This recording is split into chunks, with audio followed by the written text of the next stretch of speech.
शासन श्री मुनिश्री विमल कुमार जी स्वामी के चरणों में सर्वमुक्ति वंदना। उपस्थित श्रावक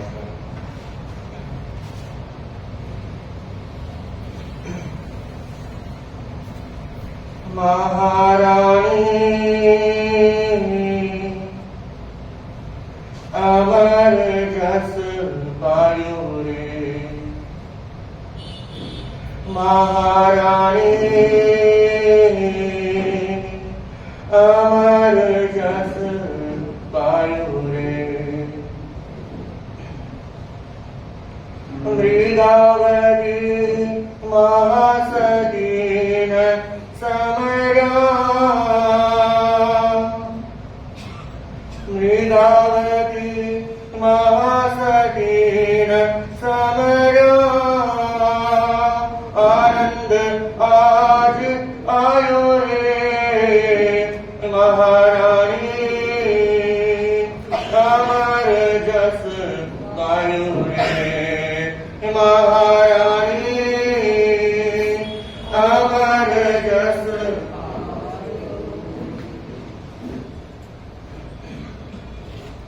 वज्र गणपति वैशाली में चटक घरिया,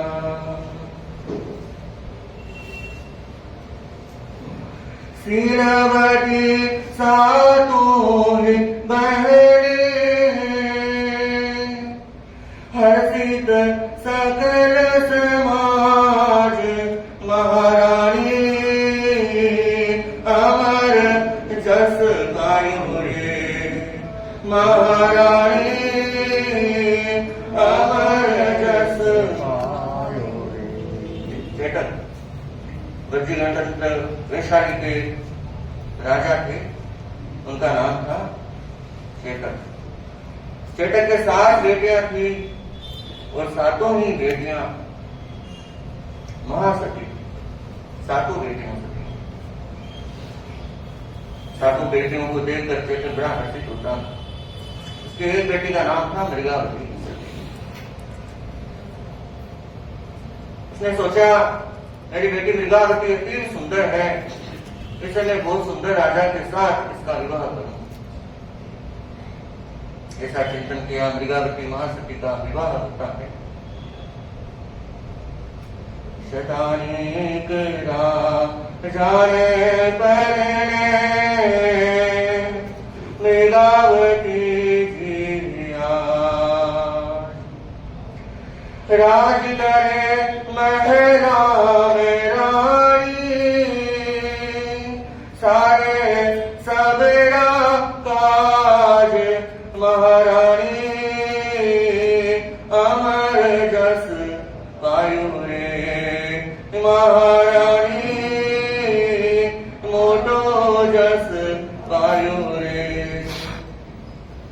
एक बार ऐसा संयोग होता है, एक जादूगर चित्रकार, जिसे चित्रकला में बहुत ही विशेष नैपुण्य होता है, वह चित्रकार राज दरबार में आता है तो कहता है महाराज बहुत सुंदर चित्र बनाता हूँ, आप हो तो कुछ कला आपको दिखाऊं। महाराज ने कहा जरूर, हमारी चित्रशाला है, वहां ये कला तुम दिखा सकते हो। चित्रकार कोई जादूगर रे, आयो है दरबार। चित्र बनाओ बहुत ही सुंदर, आज्ञा दो महाराज। महारानी अमर जस गायो रे, माता रानी मोटो जस गायो रे। चित्रशाला में आज आई रे, जाने बसंती बहार। उसने चित्रशाला में बहुत सुंदर चित्र बनाए, एक से बढ़कर एक चित्र कि देखने वाले मंत्र मुग्ध हो गए। संयोग ऐसा हुआ उसने एक चित्र ऐसा बना दिया जिसके बारे में कोई सोच ही नहीं सकता। लोग आते हैं, उस चित्र को देखते हैं, प्रशंसा करते हैं, लेकिन लोगों को क्या पता किसका चित्र है। एक नारी का चित्र था और बहुत ही सुंदर चित्र था।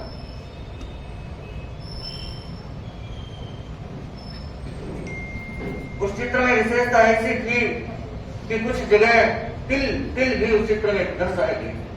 ऐसी जगह तिल थे कि जहां कोई सोच ही नहीं सकता। लोगों ने बहुत प्रशंसा की। महाराज अपने दरबार सहित कुछ चित्रशाला में आते हैं। चित्रशाला में आज आई रे जाने बसंती बहार, महारानी का चित्र देख कर क्रोधित है दरबार, महारानी अमर जस गायो रे। महाराज ने देखा कि चित्रकार ने बहुत सुंदर चित्र बनाए हैं। देखते देखते आगे बढ़ा, प्रशंसा करने लगा। तो यह क्या? एक बहुत ही सुंदर स्त्री का चित्र था। महाराज उसे देखते रह गए। देखते देखते पता चला कि यह तो मेरी महारानी लीलावती का चित्र है। यह चित्र चित्रकार ने कैसे बना दिया? क्या उसने महारानी को छुपके कहीं देखा है? चित्रकार को बुलाया, उसे डांटा, फटकारा, मारा। बोले सच सच बताओ, ये चित्र तुमने कहां से बनाया, कैसे बनाया? उसने कहा महाराज सच बताऊं, मैं जब दरबार के महलों में आया था तब मैंने ऊपर गवाक्ष में एक अंगूठा देखा, पैर का अंगूठा देखा। उस पैर के अंगूठे को देखकर मैंने पूरा चित्र बना दिया। महाराज ने कहा ये तो संभव नहीं। हाँ, बोले यह तो संभव नहीं, अंगूठा देखकर तुमने कैसे चित्र बनाया? और यहाँ तक कि तुमने जहाँ तिल होते थे वहां भी तिल बना दिए। तिल जो शरीर में चिन्ह होते हैं।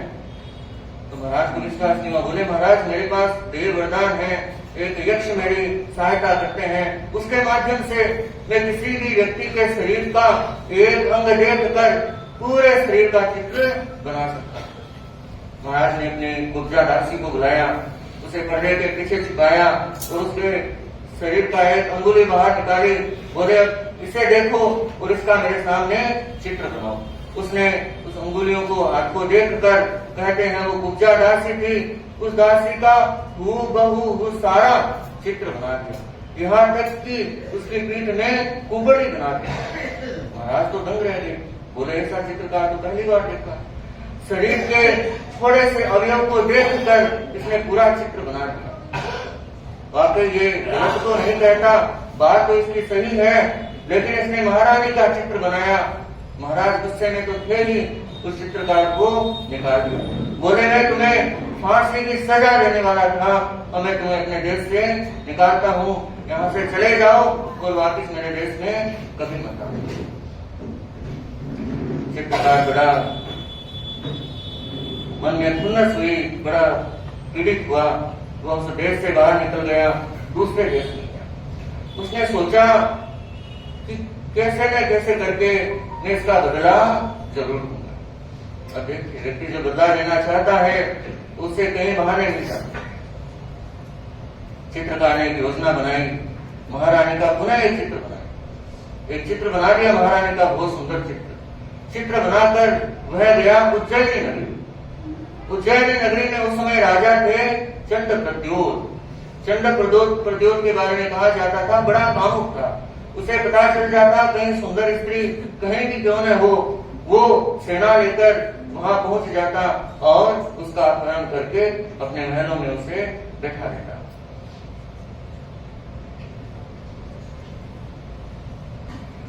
लीलावती रो चित्र देख के मोहित चंद्र जो वरण करूला रमणी गुजो युद्ध को घोष महारानी अमर जस गायो रे माता रानी अमर जस गायो रे। चंद्र प्रद्योत ने सोचा कि कोई भी रमणी हो, कहीं भी क्यों न हो, मुझे इसे प्राप्त करना है। बोलो कहाँ है ये? अरे महाराज ये आपको नहीं मिल सकती। बोले क्यों नहीं मिल सकती? मेरे जैसा शक्तिशाली राजा इस दुनिया में नहीं। बोले महाराज ये तो कौशाम्बी नगरी में शतानिक राजा की महारानी। बोले महारानी हुआ तो क्या, सेना तैयार करो। सेना तैयार की, सेना को लेकर युद्ध का नगाड़ा बजाता हुआ वह कौशाम्बी नगरी में आ जाता है। नगरी को चारों ओर से घेर लेता है। शतानिक तो स्वर्ग सिधाया, सत्ता रानी जी रहा। शतानिक ने जब सुना कि अचानक मेरी नगरी पर घेरा पड़ गया, चारों ओर से चंद्र प्रद्योत ने मेरी नगरी को घेर लिया, तो इस समाचार को सुनकर शतानिक को दौरा पड़ा और महाराज शतानिक उसी रात्रि में दिवंगत हो गए। दिवंगत हो गए। अब क्या किया जाए? महासती मृगावती ने सोचा अब क्या करें, कोई न कोई योजना बनाती हूँ। महाराज तो गए, उन्होंने तुरंत पूरी सत्ता अपने हाथ में ले ली। रातों रात सारी सत्ता ले ली, मंत्रिमंडल को बुला लिया, बैठक कर ली और सोचा हमें अपने देश को बचाना है, नहीं तो यह चंद्र प्रद्योत एक एक घर में आग लगा देगा। महारानी ने एक योजना बनाई, बहुत सुंदर एक पत्र लिखा चंद्र प्रद्योत को। शतानिक तू स्वर्ग सिधाया, सत्ता रानी रहा। स्वामी हमारा आप ही हो, करायो दूतर साथ महारानी। अमर जस पायो रे महारानी, अमर जस पायो रे। पत्र में लिखा कि महाराज अब हमारा आगे पीछे कोई नहीं, आप ही हमारे स्वामी हैं, आप ही हमारे सब कुछ हैं। मुझे थोड़ा समय दीजिए, अभी मेरा पति एक्सपायर हुए हैं, मुझे 6 महीने तो आप दीजिए। 6 महीने में शोक में हूँ, थोड़ा समय निकाल लूं। और मेरे स्वामी आप हैं, नाथ आप हैं, मैं भला आपको छोड़कर या बिना आपकी आज्ञा से कहाँ जाऊँ? जाऊंगी तो कहाँ जाऊंगी? बस आप हमारे देश पर कृपा करें, 6 महीने हम शांति से रहें। और तो और हमारे देश का पूरा परकोटा है, वह भी टूट गया। इसकी सुरक्षा की जिम्मेदारी अब आपकी है। आप इसकी सुरक्षा का ध्यान दीजिए और 6 महीने का मुझे समय दीजिए। चंद्र प्रद्योत बहुत खुश हुआ, इतना आनंदित हुआ, अरे ये रानी तो मुझे स्वामी बना लिया, तैयार है ये तो, और इसकी सुरक्षा करना भी बहुत जरूरी है। तो महारानी ने सोचा मेरा बेटा उदयन बहुत छोटा है, अगर कुछ हो गया तो ये चंद्र प्रद्योत उदयन को भी मार देगा। पूरी नगरी की सुरक्षा, अपने बेटे की सुरक्षा, बहुत कुछ देखना था। चंद्र प्रद्योत ने पत्र लिखा, महारानी तुम चिंता मत करो, मैं तुम्हारी पूरी नगरी को वापस बसा दूंगा। चंद्र प्रद्योत ने अपने सैनिकों को लगाया और कहा इस पूरी नगरी के प्राचीर बनाओ, ऐसा प्रकोटा बनाओ कि उसे कोई घेर न सके, कोई तोड़ न सके। इतना मजबूत प्रकोटा बना दिया और कहते हैं 4-6 महीने में प्रकोटा बनकर तैयार हो गया। जब प्रकोटा बन गया, उसके दरवाजे बन गए, तो महारानी ने अपने सेनापतियों से कहा इस प्रकोटे के दरवाजे बंद कर दो। दरवाजे बंद कर दिए गए। 6 महीने बाद पुनः चंद्र प्रद्योत आ गया कि रानी क्या बात है, लेकिन महारानी ने दरवाजे बंद कर दिए और चंद्र प्रद्योत बाहर, महारानी अंदर। चंद्र प्रद्योत समझ गया गड़बड़ है, मेरे साथ धोखा हुआ है, मैं इस प्रकोटे को तोड़ दूंगा। लेकिन तोड़े कैसे? खुद का ही बनाया हुआ इतना मजबूत प्रकोटा, उसे तोड़ना भी आसान नहीं। महारानी मन ही मन चिंता करती है, विचार करती है, चिंतन करती है, अगर भगवान महावीर यहाँ पधारे कौशाम्बी नगरी में तो मैं भगवान के सानिध्य में चली जाऊं और दीक्षा ग्रहण करूं। संयोग ऐसा हुआ, कुछ महीने बाद भगवान कौशाम्बी नगरी में पधारते। जब महारानी को पता चला बाहर उद्यान में भगवान पधारे हैं, तो महारानी बड़ी खुश हुई। महारानी ने सफेद वस्त्र अपने पूरे शरीर पर डाल लिए। अपने जितने भी सखियां थी, जितने भी गणमान्य लोग थे, उन सभी ने सफेद वस्त्र अपने शरीर पे डाले और सफेद झंडा ले लिया। झंडे को लेकर परकोटे खोले और भगवान के समोसरण की ओर चले गए। झंडे पर द्योत देखता रहा, बोले ये क्या, सफेद झंडा, सफेद वस्त्र, इस पर युद्ध करना, इस पर हथियार चलाना उचित नहीं है। और ये लोग भगवान महावीर के दर्शन करने जा रहे हैं। चंद्र प्रद्योत भी भगवान महावीर का भक्त था, भगवान महावीर का कामी था, लंपट था, लेकिन भगवान महावीर को अपना ईश्वर, अपना स्वामी मानता था। जैन धर्म को अपना एक दृढ़ धर्म उस समय स्वीकार करता। शरीर पधारे द्वारे आपने दीक्षा को तैया, चंड प्रद्योत सु आज्ञा मांगी, संयम पथ स्वीकार महारानी, अमर जस पायु रे महारानी, अमर जस पायु रे। चंड प्रद्योत भगवान की उपासना में थे। महारानी ने अपने बेटे उदयन को भगवान के सामने चंड प्रद्योत की गोदी में दे दिया। बोले महाराज चंड प्रद्योत, ये उदयन अब आपके चरणों में है, आपका है, आपकी जो इच्छा हो वो इसे करो। आप इसे चाहो तो अपने पुत्र के समान उसका पालन करो। और मैं आपसे आज्ञा मांगती हूँ, क्योंकि मैंने आपको स्वामी माना है। स्वामी का मतलब मैंने आपको अपना पति नहीं माना, मैंने आपको अपना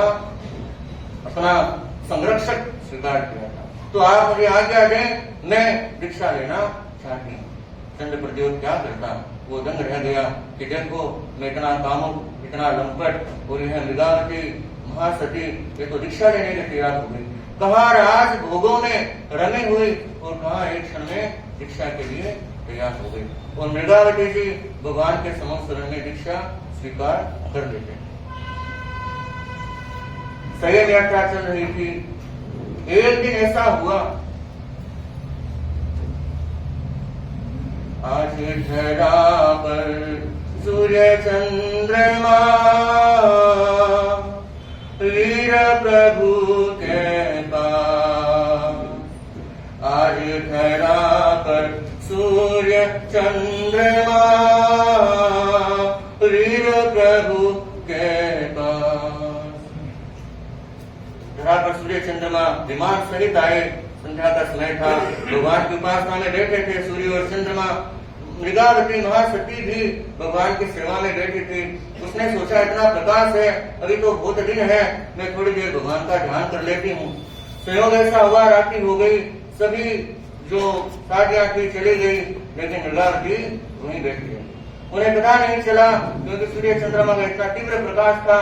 और जब वो विमान भगवान के दर्शन करके वापस गए, तब अचानक गहरा अंधकार छा गया। मृगावती की आंखें खुली, अरे ये क्या हुआ, ये क्या हुआ, मुझसे भूल हो गई, बड़ी भूल हुई आज। ये मैंने क्या कर दिया, मैं रात्रि में यहाँ अकेली बैठी हूँ समोसरण में। आज धरा पर सूर्य चंद्रमा,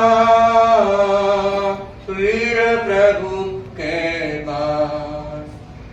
भूर हुई निछावे दुकड़म, रात्रि में हुआ प्रकाश महारानी, अमर जस पायु रे महारानी, अमर जस पायु रे।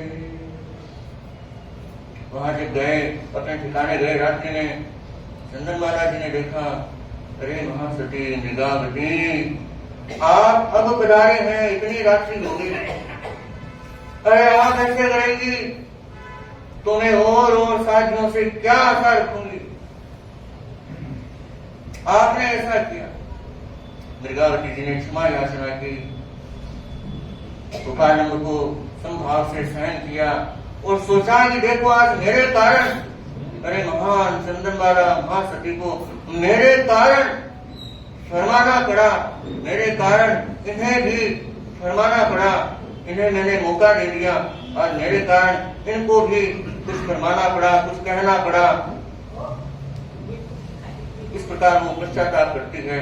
ये नहीं सोचती कि मुझे कह दिया, ये कहने वाली कौन थी, अरे मैं भी तो कौन थोड़ी हूँ, मैं भी राज घराने की हूँ, इन्होंने कैसे कह दिया। कहने को बहुत सोच सकती थी, लेकिन उसकी विनम्रता इतनी महान थी कि ओ हो मुझसे गलती हो गई, भूल हो गई, मेरे कारण महाश्री चंदन बालाजी को फरमाना पड़ा। उपारंभ चंदनासतीरो सहन कियो संभाव, पश्चाताप नेत्रादि जागरण, प्रगट्यो केवल ज्ञान महारानी, अमर जस पायो रे। प्रगट्यो केवल ज्ञान महारानी, अमर जस पायो रे। रात्रि का समय हुआ, पश्चाताप करते करते महासती मृगावती जी की आत्मा इतनी निर्मल हुई, भावों की श्रेणी उत्तरोत्तर चढ़ती गई। उसी रात्रि में उन्हें केवल ज्ञान हो गया, केवल ज्ञान हो गया उसी रात्रि में, उसी क्षण केवल ज्ञान हो गया। सेवक ऐसा हुआ रात्रि में काला सर्प, एक सर्प जा रहा था एक रास्ते से दूसरे रास्ते, एक स्थान से दूसरे स्थान। उन्होंने देखा महासती चंदना जी के पास से वह सर्प निकल रहा है। उसने महासती चंदना जी के हाथ को उठाया और हाथ को थोड़ा साइड में रख दिया। महासती जागृत हुई, बोले अरे मृगावती जी क्या बात है, आपने मेरे हाथ को छुआ। बोले सती शेखरे, आपके पास से एक सर्प की जाति निकल रही थी, मैंने सोचा वह आपका स्पर्श न कर रहे या कुछ अनुभव न करते, इसलिए मैंने आपके हाथ को थोड़ा दूर कर दिया। तो महासती चंदन बालाजी ने पूछा, अरे सती महासती जी, इतनी गहन रात्रि में आपको पता कैसे चला कि यहाँ से कोई सर्प की जाति थी? आपको कैसे पता चला, क्या कोई ज्ञान हुआ है? उन्होंने कहा, हाँ सती शेखरे, आपकी कृपा है। फिर पूछा, क्या ज्ञान हुआ है वो प्रतिपाटी है या प्रतिपाटी? प्रतिपाटी मतलब थोड़े समय के लिए ज्ञान होता है और वो ज्ञान गिर जाता है। प्रतिपाटी ज्ञान जो होता है वह एक बार प्राप्त होने के बाद जाता नहीं, अंतिम समय मोक्ष तक वह ज्ञान रहता है। तो पूछा कौन सा ज्ञान, प्रतिपाटी या है प्रतिपाटी? बोले महासती आपकी कृपा से है प्रतिपाटी। और देखिए केवल ज्ञान होने के बाद भी विनम्रता इतनी कि आपकी कृपा से है प्रतिपाटी ज्ञान हुआ। चंदन बाला महासती ने उसी समय मृगावती जी से क्षमा याचना की और सोचा, देखो मैंने आज इन्हें उपालंक दिया, अरे ये तो एकाध अवतारी इसी गो में मोक्ष जाने वाले, इन्हें केवल ज्ञान हो गया और मैं ऐसे ही बैठी हूँ, मैं ऐसे ही बैठी हूँ और मैंने इन्हें उपालंक भी दे दिया, मुझे ऐसा नहीं करना था। इस प्रकार चिंतन करती है। चिंतन करते करते कहते हैं उसी रात्रि में महासती चंदना जी को भी केवल ज्ञान हो जाता।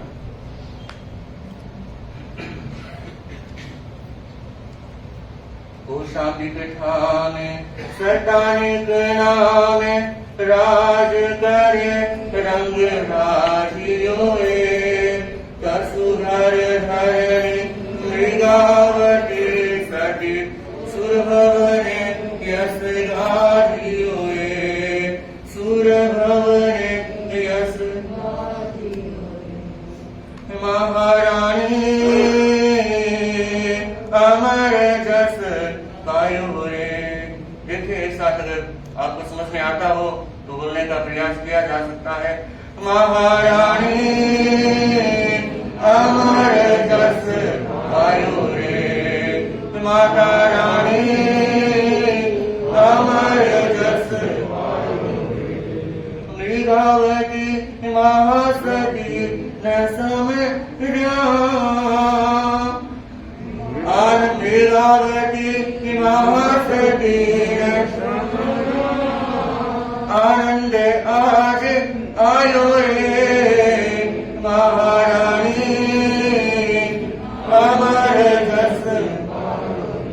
माता रानी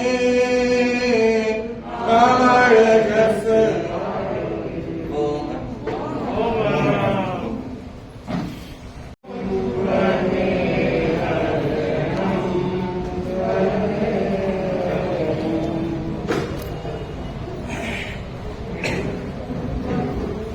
आज जब से कर देंगे हम सावधान सामूहिक रूप से नमस्कार।